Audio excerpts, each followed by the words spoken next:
Gary Burghoff was an absolute delight. He brought that great charm to Radar, the teddy bear, the cuddliness, the naivete. Exactly what is a gurney? Well, General, it's a rolling table that we use to transport patients to and from the various...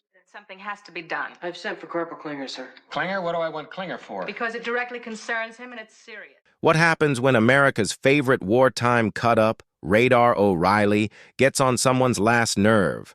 I mean really on their nerves, like mosquito in a tent, chalkboard scraping, I'm gonna lose it level? Well, that's exactly what happened behind the scenes of MASH. Someone hated Gary Burghoff, and for the longest time nobody talked about why. But now, oh now we know, and it's juicier than a mess hall meatloaf on payday. Okay, rewind the tape a little. We all know MASH. That legendary show about army doctors patching people up in Korea while trying not to fall apart themselves. It had jokes, heart, and more mustaches than a 1970s barbershop quartet. But behind the cameras, not everyone was feeling the warm, fuzzy camaraderie, especially not one particular cast member when it came to Gary Burghoff. Now, Gary wasn't just on the show. He was the heartbeat of it. Radar O'Reilly was the guy who could hear helicopters before anyone else, knew what the colonel needed before he asked, and somehow made a teddy bear look like a battlefield MVP. Fans adored him. Critics loved him. Network execs probably wanted to bronze him. But his co-stars?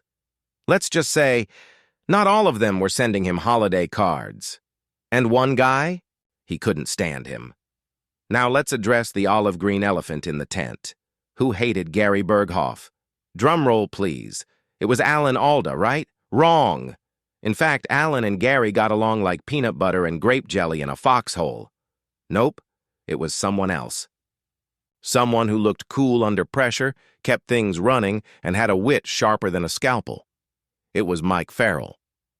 Wait. B.J. Honeycutt? Actually, nope again. Good guess, though. The real tension was between Gary Burghoff and McLean Stevenson, the guy who played lovable Colonel Henry Blake. Now here's where it gets really interesting. You'd think, with a show like MASH, everyone would just be grateful to have such a massive hit, right? Wrong again, Sergeant Sunshine. These were big personalities, with big egos. And Gary? Well, he had a reputation. Now, let's be fair. Gary was incredibly talented. He brought Radar to life like nobody else could. Because guess what? He was Radar in the original MASH movie, too. Yep, the only actor to carry over from the film to the TV series. That's like being the lone student who gets an A and a full scholarship. People noticed. But with all that talent came some trouble. Gary was a perfectionist. Not just let's get this scene right perfectionist, but let's do 20 takes because I didn't like the way I blinked perfectionist. To directors, that's dedication. To co-stars, that's a one-way ticket to Frustrationville, especially for McLean Stevenson.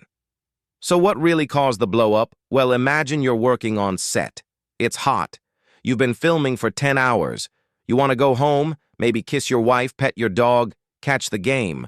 But Gary wants to redo a scene because his eyebrow moved the wrong way. Now multiply that by a few seasons. McLean, who was more of a one-and-done guy, didn't appreciate being stuck in Radar's perfection loop. And while Radar was making sure every line landed perfectly, McLean was losing patience faster than a colonel running out of coffee. And the real kicker? Gary was sensitive. We're not talking cries at the end of Bambi sensitive. We're talking read too much into every glance, every comment, every critique kind of sensitive. He took things personally.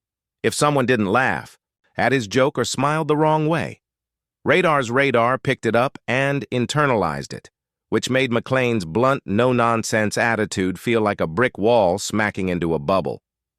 And speaking of bubbles, Gary had a habit of living in his own off-screen he kept to himself.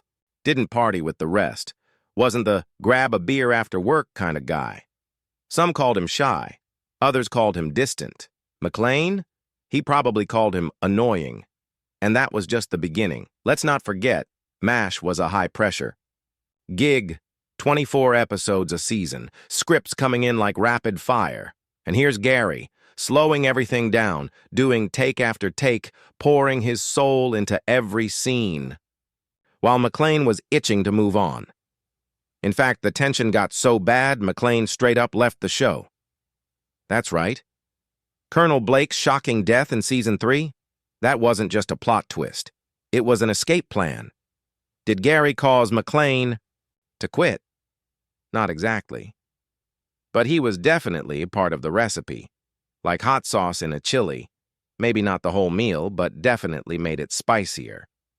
Now here's a did you know moment for the trivia lovers.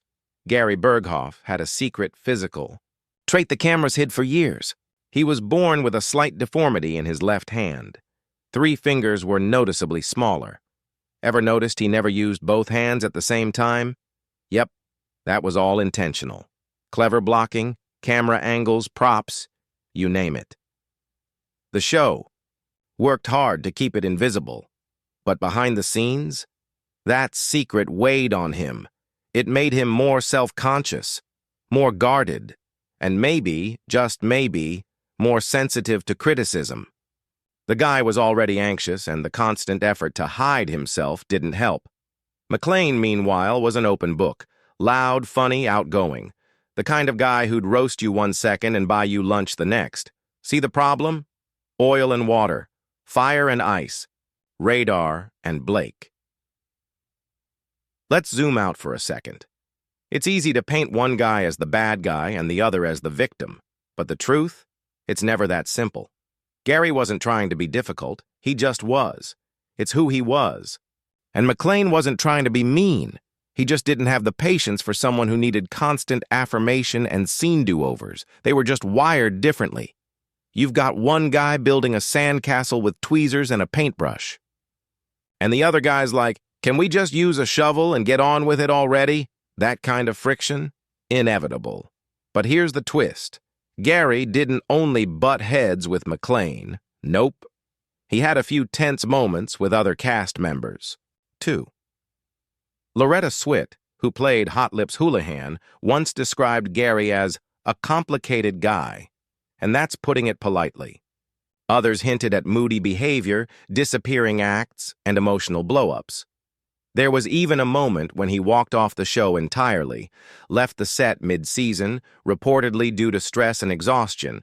Producers scrambled, writers rewrote, and Gary came back, but not for long. Eventually, he too would leave MASH. And when he did, it was bittersweet. Some were sad, others quietly relieved. Fast forward a few decades, interviews pop up, memoirs get published, and what do we learn? McClane Stevenson eventually admitted that he felt the show was becoming too focused on Gary's character, and that made him feel sidelined. Now imagine being a seasoned actor, playing the commanding officer, no less, and slowly realizing the audience is tuning in for the quirky kid with the teddy bear. Ouch. McClane once joked, I got out of MASH before they started calling it Radar's show. But beneath the joke, a little sting, maybe a lot, that resentment brewed. And like any slow-cooking stew, it thickened over time. So yeah, it wasn't just Gary's behavior. It was also jealousy, ego, and the brutal reality of showbiz. Popularity isn't fair. And guess what happened after McClane left? His career never really bounced back. A few short-lived sitcoms, a couple guest spots, and then silence. Meanwhile, MASH went on to become one of the most beloved TV shows of all time. Finale watched by over 100 million people. That's right, 100 million. Take Game of Thrones and multiply it by a Super Bowl. Now imagine watching that happen from the sidelines, knowing you left the party before it even hit its peak. And the guy you couldn't stand, he was still there, teddy bear in hand, stealing scenes like a ninja in khaki. Yeah, you'd be a little salty too. So what's the takeaway? Gary Burghoff wasn't a villain. and neither was McLean Stevenson. They were just two talented guys with different approaches, different priorities, and very different levels of patience. But that tiny backstage feud, it left a lasting impact, changed the course of the show, and gave fans one of the most shocking exits in TV history, R.I.P. Colonel Blake. So next time you see Radar saluting or Henry Blake cracking a dad joke, remember, behind that smile might have been a little steam building up, because even in the happiest TV families, someone's always grinding their teeth. So there you have it. The hidden tension behind Radar's innocent face and the Colonel's easygoing charm. Turns out, even in the land of laugh tracks and canned beans, personalities clash. And sometimes they explode. Gary Burghoff, beloved, brilliant, a bit of a perfectionist. McLean Stevenson, funny, frustrated, and maybe a little underappreciated. It's a classic case of he said, with a side of Hollywood seasoning. And now that you know the real reason behind the Radar rift, go impress your friends at the next trivia night. Or just drop a bombshell at your next family dinner. Did you know Colonel Blake hated Radar? Boom. Instant attention. And hey, if you love this behind-the-scenes dirt, subscribe, smash that like button, and ring that notification bell. Like Radar just heard choppers in the distance, because around here the drama never gets discharged.